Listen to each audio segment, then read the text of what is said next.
pattern recognition in order to be good at chess. So if someone is not improving at chess, I wouldn't necessarily say that that means they're not smart, because there are a couple of people I know. For example, there's this professor I know at Princeton, and he's about like 1700. But he's been working on string theory for a very long time. But he's been stuck at this rating for probably the last like 10 years, I think, at least.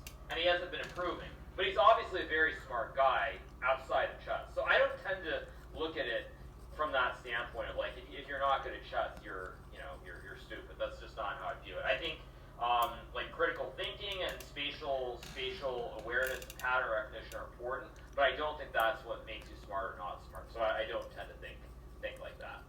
That's good. So maybe if I implode during the tournament, it won't necessarily kill my political analysis career.